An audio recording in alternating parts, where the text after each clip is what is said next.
Thanks for staying with us, and let's turn now to the political corner as Washington brokered negotiations between Beirut and Jerusalem seem to be gaining momentum. It might very well be Israelis themselves get a say on whether to give Lebanon parts of its maritime territory. So are we heading to a national referendum? I-24 News Senior International Affairs Correspondent Owen Alterman joining me here in the studio. Owen, it doesn't happen often when I'm asking you questions that are, kickstarting some stimulation in your fascinating brain, but this one did. You're saying they're onto something. As I looked into this, Ellie, I came up with a very different reaction than I had this morning when the story broke.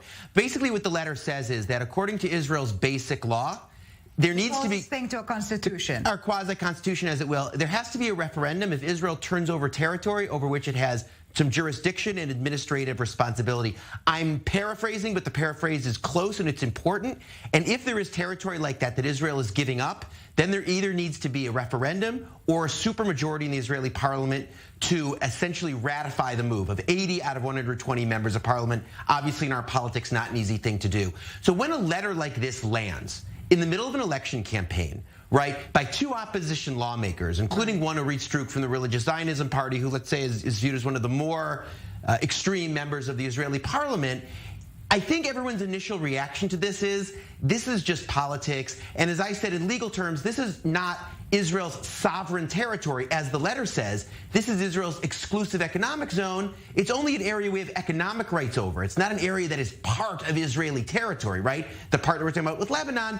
And therefore, this letter doesn't make a claim that's gonna tread water. That said, Ellie, when you look closer at the documents, I have to say I think these two lawmakers are onto something. I think this is a non-frivolous claim, right? What are they basically saying? They're saying that the basic law says if Israel's giving over territory, not only where Israel is sovereign, because that's not what the phrasing of the basic law. Right. Territory over which Israel exercises jurisdiction or administrative responsibility, that needs to be put to one of those votes. Look at the international law documents describing what this territory is, right, which is in question. It's an exclusive economic zone.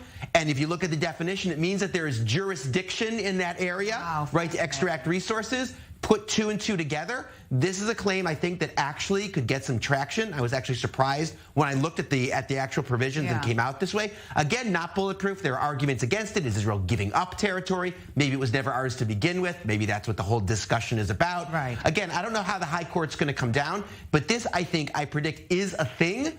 I think we will be talking about it over the months to come, and I think this issue is going to come into play over the negotiations and how it plays out in Israeli politics. And, it's a long-standing dispute that is finally gaining some momentum. Can this mere question or mere debate put a spoke in the negotiations wheels vis-a-vis Lebanon, that is?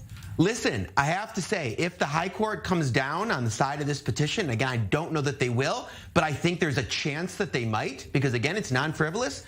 Then I have to say, absolutely. I mean, getting a supermajority in the Israeli parliament for a sensitive issue like this, I think not impossible given the stakes, but not automatic. Right. Definitely not in an election season, right?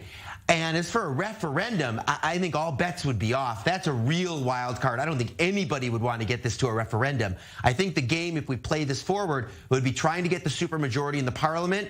I think possible, but does this potentially complicate things? Absolutely. Are people focused on this? Well, everyone's on vacation at the beach in August? No. Are they focused on it when they look at the names at the top of this letter and consider the timing? No. But I urge people who are interested in this issue, go back, look at Israel's basic law, look at the relevant provisions in the UN Convention on the Law of the Sea, describing what an exclusive economic zone is. Again, I can't claim to be an expert in international law or in Israeli constitutional law, but I am a lawyer. Take a look at these documents, read what they say, and I think a lot of you will be actually raising your eyebrows the way I did, saying, listen, there are some arguments against it. I've previewed a couple of them, but this is a thing. This argument is not frivolous. And absolutely, Ellie, this is something we might be talking about over the next few weeks or months. Again, surprised that I came down this way, but I have to say that I do.